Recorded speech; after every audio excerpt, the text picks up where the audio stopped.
attack on the freedom of expression enjoyed in France. Exactement. Un an plus tard, le journal avait publié d'autres caricatures et puis on se souvient. Very much in that same satirical tradition. Le jour noir de l'histoire de la presse française. Le fusillade qui a éclaté, je vous le disais ce matin, en plein centre de Paris. They will publish their magazine next week on schedule. Hello, I'm Richard Gisbert, and you're at The Listening Post. Here are some of the media developments that we've been tracking this week. France reacts to a horror story. The shootings at Charlie Hebdo. Expressions of solidarity over freedom of expression. They say timing is everything. The Turkish government says one thing about the media, then does another.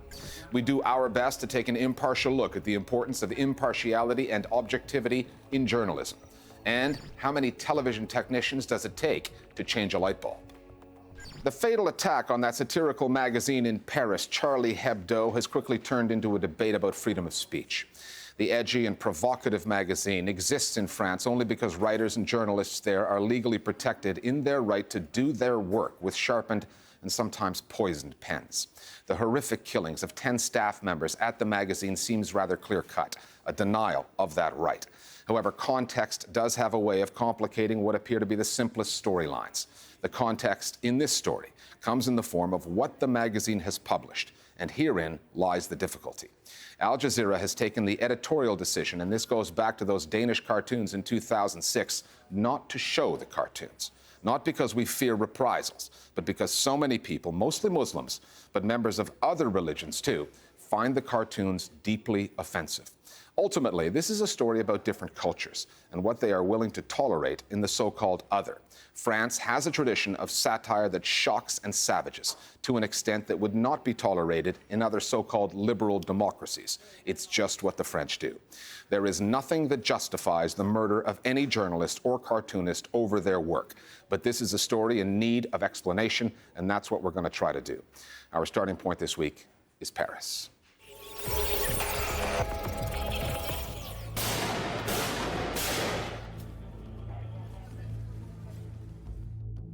It was a ready-made meme. Je suis Charlie. I am Charlie.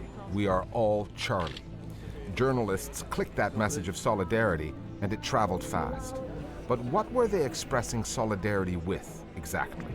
Because, as one writer put it, as the headlines screamed of attacks on freedom, to abhor what was done to the victims is not the same as to become them. Very few of the people saying this have offended or published the same type of material that Charlie Hebdo does. Some newspapers have said, we would never publish this kind of offensive content anyway, so it doesn't make a difference. It shouldn't make a difference now whether we do or not. But I think as a simple expression of solidarity, you know, there is nothing wrong with the Je suis Charlie idea. It's very easy and actually important to say that we sympathise with those who've been killed, that we oppose the brutal close-range execution of journalists. But it doesn't mean that we have to say that Charlie Hebdo is okay, that everything they did was fine. It's a way of showing solidarity. But it is ambiguous, and I wouldn't use it personally. I'm not Charlie, I'm against the position, and I think, and I have attacked the position which was, in my opinion, very counterproductive inside our society. But at the same time, of course, they have the right to have it, and of course, nobody has the right to kill them. I mean, this is important. The headlines come within a much broader context, which is none of us have yet begun to have a moment really to take stock of what's really happened and what this means. And so we seek ready answers, and one way of trying to make sense of it is to put it within this bigger story that we purportedly understand, the bigger story of freedom of expression. Charlie Hebdo has been in the news sporadically ever since 2006, when it made the point of publishing the Danish cartoons that offended so many. 5 years later, after the publication's offices were firebombed, the Paris bureau chief for Time magazine wrote, "Defending freedom of expression in the face of oppression is one thing. Insisting on the right to be obnoxious and offensive just because you can is infantile." So yeah, the violence inflicted upon Charlie Hebdo was outrageous, unacceptable, condemnable, and illegal. But apart from the illegal bit, Charlie Hebdo's current edition is all of the above too. Commentators in the media are usually loath to speak critically of the dead, especially of the victims of such a cruel mass murder. Richard Seymour, an author and academic, was the exception this past week when he wrote, "The argument will be that for the sake of good taste, we need a decent interval before we start criticizing Charlie Hebdo. But given the scale of the ongoing anti-Muslim backlash in France, and given the ideological purposes to which this atrocity will be put, it is essential to get this right. There's a critical difference between solidarity with the journalists attacked and solidarity with what is frankly a racist publication." What I mean by that is there's a kind of cynical, in my opinion, whitewashing going on of this publication, which did produce some quite crass, adolescent, racist material. And we should acknowledge that. And it doesn't justify anything that took place. It doesn't necessarily even explain what took place. But it does put into context the reaction that we're going to see now, the reaction that we're already seeing. So in order to even start this conversation properly, we just need to acknowledge that there is a problem. It's a magazine which is offensive, certainly, but it is equal opportunities offensive. It will mock Christians, it will mock Jews, it will mock Muslims, it will mock anyone in French society. It is not particularly geared towards offending one group. It satirizes everybody equally. Charlie Hebdo does go after just about everybody, but not necessarily equally. Look back at its cover stories from the past year and you will find a disproportionate number about Muslims, who make up about 7% of the French population. Satire is supposed to mock the powerful, and even when the magazine skewers right-wing fears over immigrants, it uses racialized images of pregnant Muslim women supposedly taking advantage of the French welfare state, women who tend to be more underprivileged than they are powerful. But, as we learned in 2010, it's not like anything goes at Charlie Hebdo. When one of their writers, Maurice Sinet, wrote something disgustingly anti-Semitic about the son of the French Prime Minister Nicolas Sarkozy, the magazine quite rightly fired him. So they had standards, they have a moral compass. It just so happens that their moral compass didn't extend to the Muslim community of France. France is a mostly Catholic country with a strong secular streak. Laws separating church and state were passed more than a century ago and remain in place. Many French Christians practice their religion, but see the lack of reverence for political and religious figures and the right to blaspheme as signs of a healthy democracy. However, those laws were written in a different era, with the Vatican and not Mecca in mind. The Catholic Church was really an important political power, not religious. I mean, religious, of course, but also political. In this time, it was against democracy, against the Republic, etc. So the right of blasphemy was accepted in this context of struggle. Of course, today, it has a complete different meaning.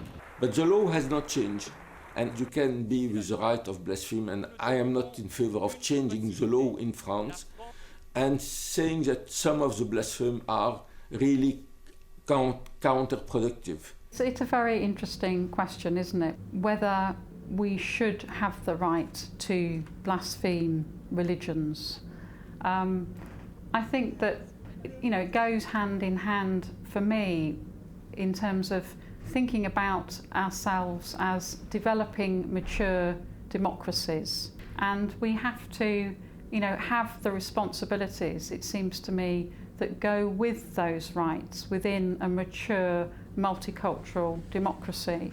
And so I think that the right to say this or that has to always be one that we interrogate and we think about, and we don't just take it for granted that actually we have the right to say anything.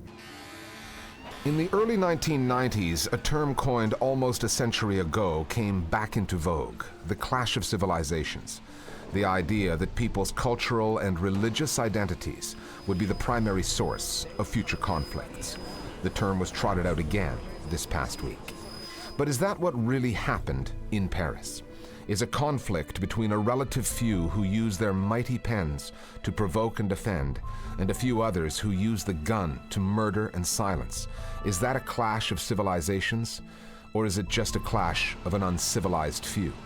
That's something the politicians dealing with the aftermath and the media reporting on it might want to keep in mind.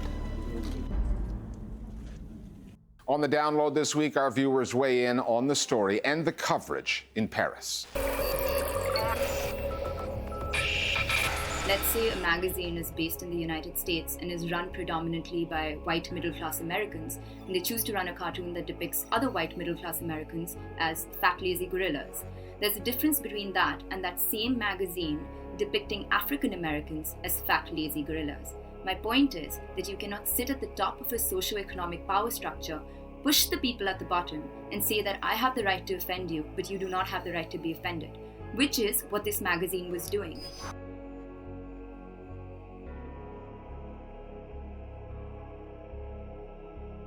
Plenty of us have been critical of the magazine for a long time. We do not say, "We are Charlie," because many of us believe satire should punch up, not down, and that the negative media portrayals of Islam play a large part in the divisions within French society.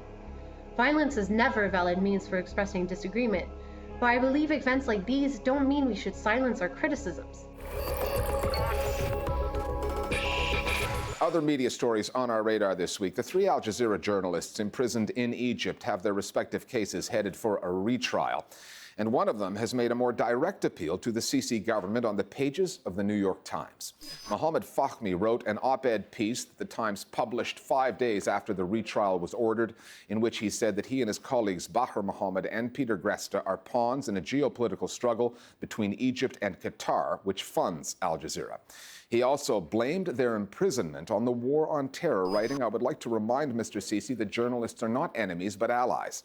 We expose the truth about the terrorism he is striving to defeat." The Al Jazeera Three have been in jail for more than a year now. All are awaiting their retrials, although Fahmy's legal team wrote another op-ed published by the Huffington Post, which argued for his immediate release. Tunisia is known as the birthplace of the Arab Spring. It's also a place where comments you make on your Facebook page about politics can land you in jail. Yassine Yari, a Tunisian national based in France, was convicted in absentia by a military court 2 months ago. He was arrested when he returned to Tunisia and jailed for defaming the army and insulting the high command. During the recent election, Ayari supported one of the losing presidential candidates and published posts attacking the eventual winner, Beji Said Essebsi. He was also highly critical of the defense ministry. In one post, he alleged the ministry had failed to act on intelligence before an attack in which 16 soldiers were killed by militants 6 months ago. Usually, international law prohibits civilians from being tried in military courts, but Article 19 of Tunisia's Code of Military Justice allows up to 3 years in jail for anyone who commits outrages against the flag or the army. The U.S.-based Human Rights Watch says of that law, as long as such laws remain, those in power can't resist the temptation to silence criticism and dissent. This is not worthy of the new Tunisia. The next time the Turkish president decides to declare that his country has the freest press in Europe, he might want to pick a day when his police aren't arresting a journalist. On January 6th, police in the mostly Kurdish city of Diyarbakir raided the home of a Dutch reporter, Frederike Geerdink. Geerdink broke the news herself on Twitter, saying, "Terrorism police just searched my house. Team of 8 guys. They take me to the station now. Charge propaganda for terrorist organization." She was later freed. Geerdink is a prominent voice on the Kurdish issue and contributes to a number of news outlets, including the Dutch Het Parool and the Independent newspaper in the UK. The raid happened to coincide with a visit to Turkey by the Dutch Foreign Minister, Bert Koenders, who tweeted that he was shocked and would raise the issue with his Turkish counterpart. And it came on the very same day that President Tayyip Erdogan said that depictions of Turkey in the Western news media were false, and that nowhere in Europe are the media as free as they are in Turkey.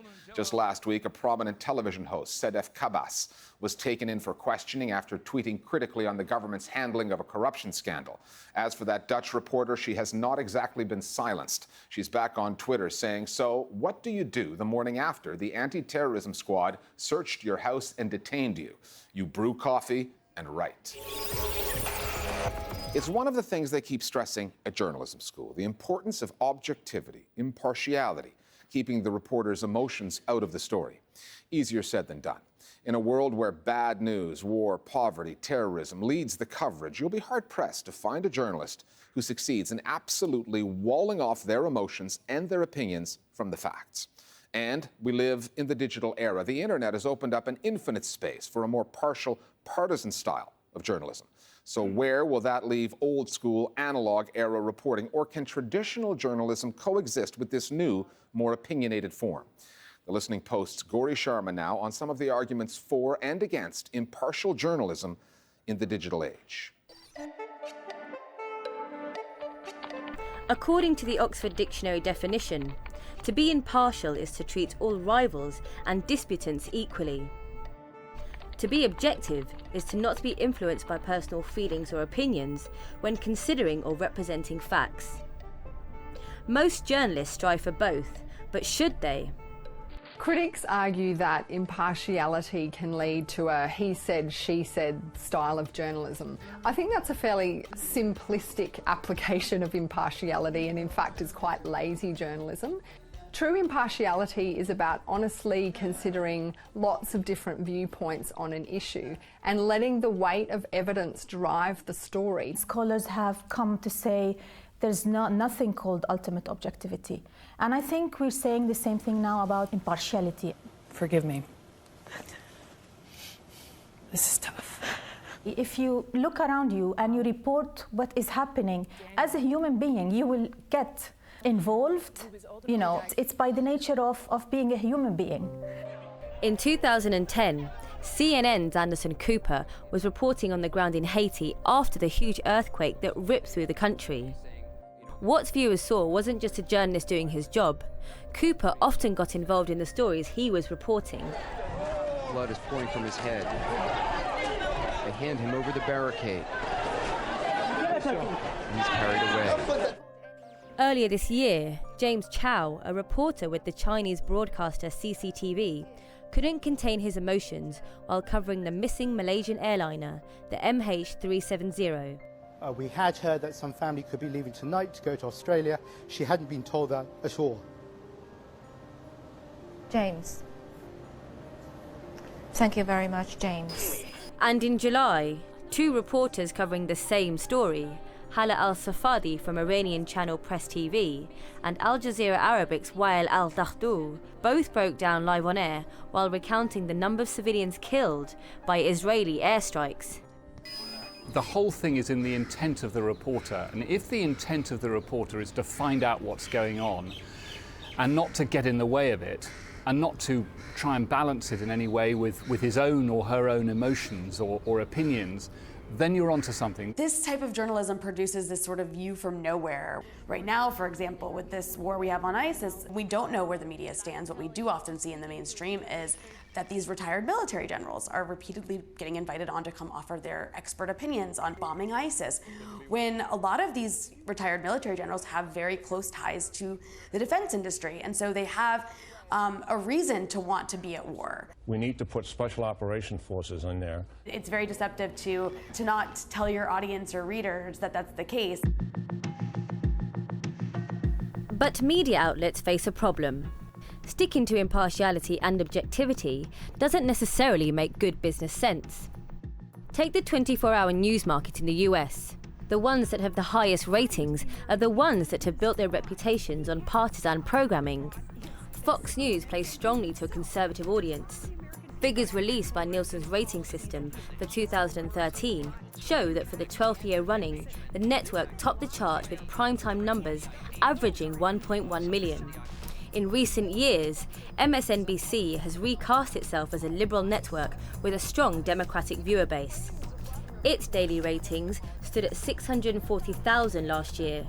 But MSNBC still came ahead of CNN, which prides itself with non-partisan, straight reporting, even though it doesn't do anywhere near as well in the ratings. When it comes to an outlet like MSNBC, they say they lean liberal, but in reality it's more of like a mouthpiece for the Democratic Party. And the Bush policies are the ones that put us in this rut. Most people get that. I don't think it necessarily produces great journalism, which is not necessarily about just disclosing your opinion. Fox News is not an objective news organisation at all. It's opinionated, biased, prejudiced, with a very small-minded view of this glorious, diverse world that we all share.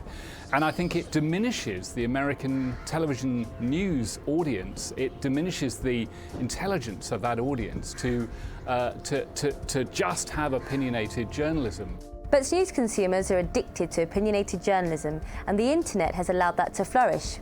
Publishing stories for an online audience has meant that journalists can be more transparent, building trust by linking out to their evidence and primary sources of information. Some of the names in this field include Brazilian activist collective Media Ninja, Ukrainian fact-checking website Stop Fake, and pro-Palestinian website Electronic Intifada. US investigative journalist Glenn Greenwald, who worked with former NSA contractor Edward Snowden to reveal the mass surveillance by US and British spy agencies, is another.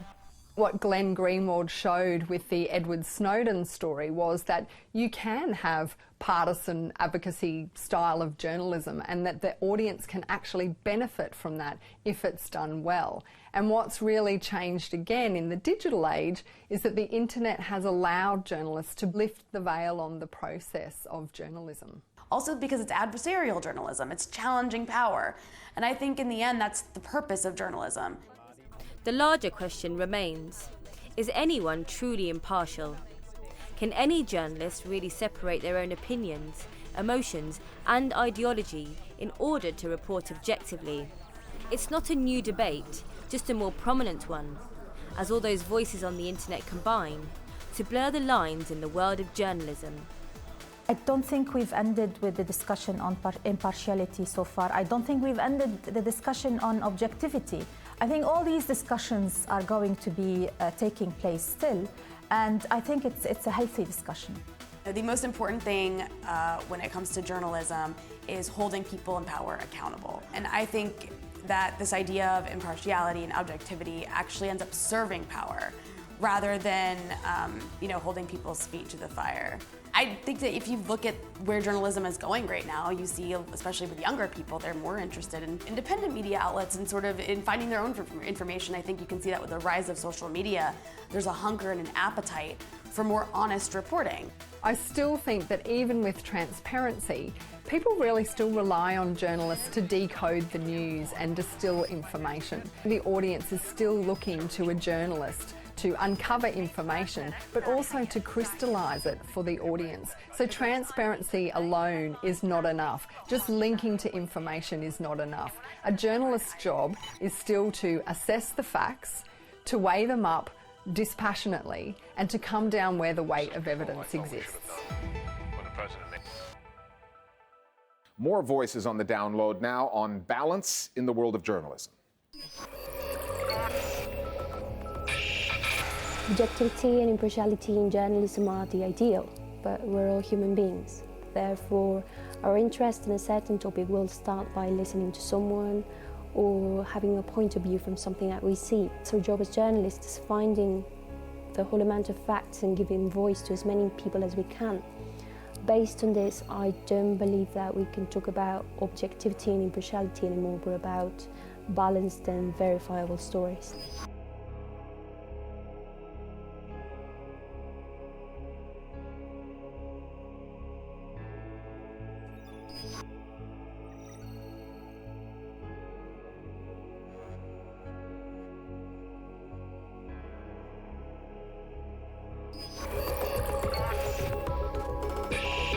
Finally, unless you're watching us via a satellite dish or on cable, there's a pretty good chance that you're seeing this through a digital or analog signal transmitted by an antenna that's at the top of a broadcast tower. Now, transmission towers are like any other piece of broadcasting equipment. Occasionally, they require maintenance, including changing those light bulbs that at night allow low-flying aircraft to see the towers.